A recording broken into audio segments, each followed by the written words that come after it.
So what happens when a country's youth get tired of just complaining and decide to write the rulebook themselves? Well, that's exactly what's going on in Morocco.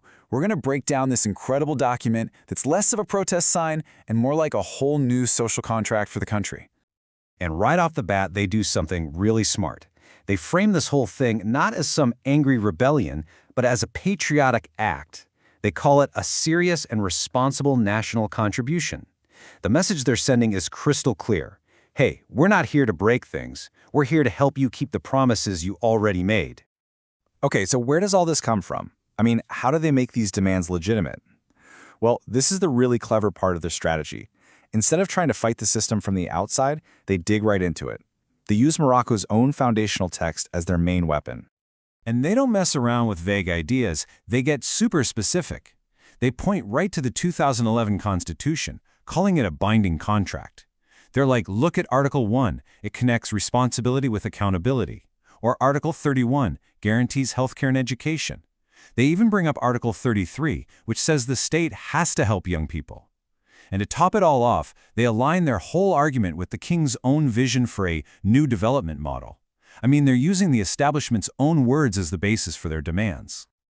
And here's the key thing to understand. Their whole argument isn't about creating a bunch of new laws. It's about actually, seriously, implementing the ones that are already there. They're basically saying, look, we're not asking for the moon here. We're just asking you to follow your own rulebook. It's such a powerful move because it frames the government not as an enemy, but as a partner who's just not holding up their end of the deal. Right, so you might be thinking, if all these great promises are already written down, why bother with this whole document?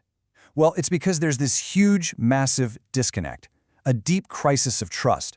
And it's all fueled by this giant canyon between what's promised on paper and the tough reality young Moroccans are living every single day.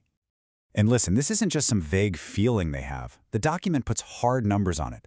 They cite this survey, and yeah, the source date is 2025, which probably means it's a very recent survey with some future projections. But the numbers are just staggering. Check this out. Confidence in the government, just 5%. Trust in political parties, 16%. That's not just a gap. That's a complete and total collapse of trust.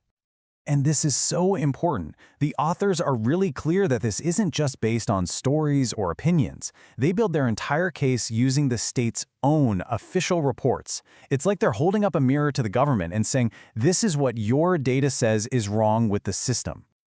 So what does that failure actually look like on the ground? Well, this is where things get really interesting. The document starts laying out the cold, hard evidence, using official numbers to show just how big that gap between promise and reality really is. First up is a real gut punch.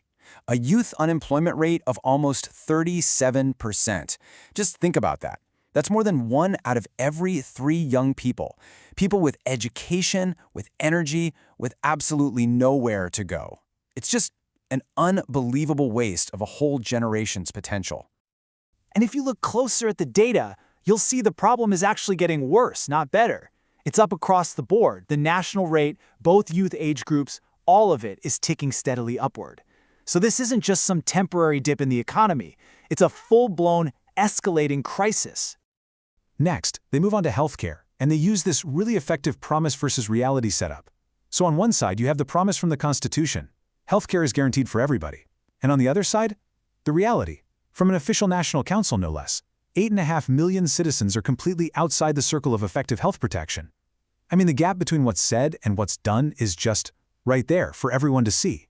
And the evidence just keeps piling up. It's not just about whether you can get care, it's about the quality of that care.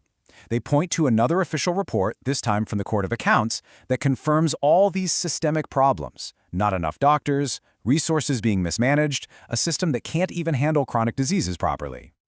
All right, so after laying out the problem in such methodical detail, using the state's own data, remember, the document shifts gears and moves on to the solutions. And these aren't just a list of angry demands. No, they're presented as a really practical step-by-step roadmap for how to fix things. First things first. They say if you want to rebuild trust, you've got to start with the absolute basics, fundamental rights. So, they call for independent investigations into what happened during protests, for the release of all the young people detained for peaceful demonstrations, and for a solid guarantee of the constitutional right to protest. It's all about restoring faith in the rule of law itself. When it comes to education, they're talking about a total system reset. We're not talking about just tinkering around the edges here. They want the existing reform laws to finally be put into practice. They want a radical update to the curriculum to focus on things like critical thinking and digital skills. And they want to empower teachers with better training and better conditions. The whole point is to create a stable, modern education system that people can actually build a future with. In healthcare, they get down to the money. Right now, Moroccans have to pay for about half of their healthcare costs right out of their own pockets. The demand is simple and clear. Cut that number down to the internationally recommended cap of 25%. The goal is to make healthcare what it's supposed to be, a right, not a luxury you can't afford. And their plan to fight corruption? It's a super detailed 5-point attack. They're calling for things like truly independent watchdogs, total transparency in government contracts, a judiciary with real teeth to go after major corruption, and making all senior officials declare their assets. And here's the kicker. They want an immediate law that makes it illegal to get rich through shady deals. It's basically a blueprint for taking apart the whole system of corruption. So, after running through all these specific policy demands, the document kind of zooms out to make its final big-picture political point. It argues that all these failures, they're not just separate isolated issues. They're all symptoms of a much, much bigger problem. And at the very heart of that conclusion is this one key principle: political accountability. And they're quick to remind everyone that this isn't some new idea. It's right there in Article 1 of their own Constitution. The simple idea that if you have responsibility, you also have to be held accountable. This is really the linchpin of their whole case. And that leads them to their final verdict. All these massive failures in healthcare, education, and employment, they're not accidents or isolated screw-ups.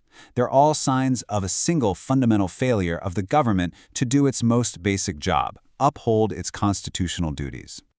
So if you accept their diagnosis that this is a systemic failure, then it leads you to one pretty unavoidable conclusion. And this is their biggest, most powerful demand. They argue that calling for the government to resign isn't just some populist slogan being shouted in the streets. No, they say it's the only logical, necessary next step to actually clear the way for real, meaningful change. And they're really clear, this isn't about causing chaos for the sake of it. It's about hitting the reset button to enable a real renewal.